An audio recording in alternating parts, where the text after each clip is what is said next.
Because I've been doing this the whole time. I thought you smelled good. That's how it died on me.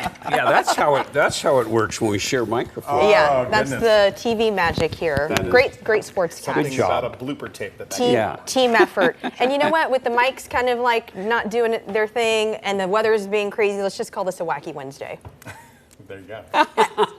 Oh, wait, my microphone does work. I guess I don't have to just mouth it, right? I knew you were going to pull that one. You're good. You're good. Yeah, no, you know, the weather today, wacky, just like our microphones, but giving us quite the sight to see. Let's go ahead and take a live look now out over downtown Portland. That's good, well Josh. played, Josh. Yeah. I know. What can I say? I'm a jokester. But we got a few of those water droplets accumulating on our camera lens there. 48 degrees is where we currently sit. You can see just a little bit of the blue sky there off in the distance. Now, what are we expecting to see here in the coming days? Well, the spring-like temperatures are going to stick with us at least for the next little while as an atmospheric river takes aim at much of the Pacific Northwest, and we start to dry things out and even warmer temperatures close to 60 degrees by the time we get to next week. Now, not too far off from where we managed to get to today.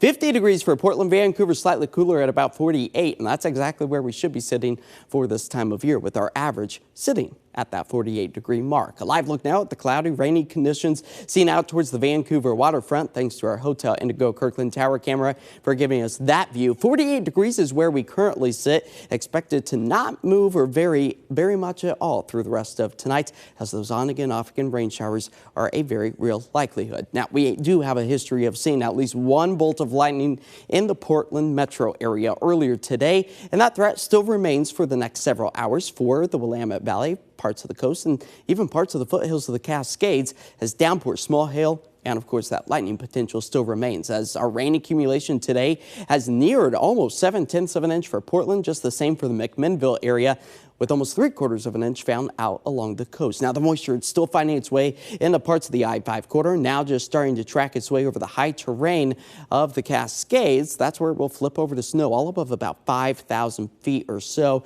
But those yellows, oranges, and reds, a good indication of the heavy downpours that we've seen over the past several hours track their way through our area. But here's what we expect to see for the rest of tonight. On-again, off-again rain showers. Tomorrow, it will be a soggy commute into work or school, as those southerly winds keep our temperatures into the 40s. Now, as far as the drying trend goes, it's going to be a brief window for us Thursday night into Friday morning. Temperatures falling back into the low 40s as that cloud coverage remains widespread. But here comes our next round of moisture. It comes Friday morning, lasts through the day.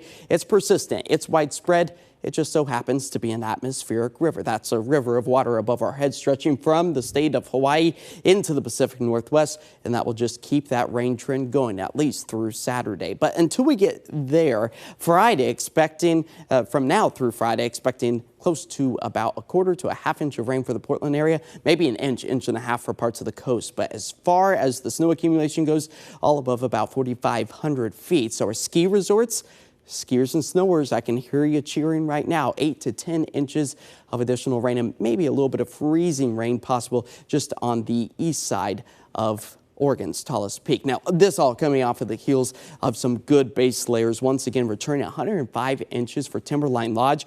Meadows at 91, Ski Bowl 41, and Bachelor at 79, as we've managed to put a few additional inches on many of those slopes over the past 24 hours. 45 degrees, that's where we expect to fall to tonight. Again, the rain shower is not persistent. We'll have moments of dry time and moments of wet time as those winds remain out of the east-southeast at about 5 to 10 miles per hour.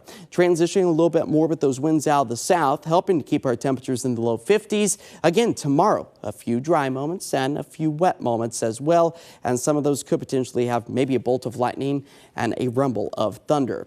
But the real soggy day, that's going to fall on Friday, helping to drag our temperatures back into the upper 40s. That's the coldest day of the week. We quickly rebound. 60 degrees possible by Sunday.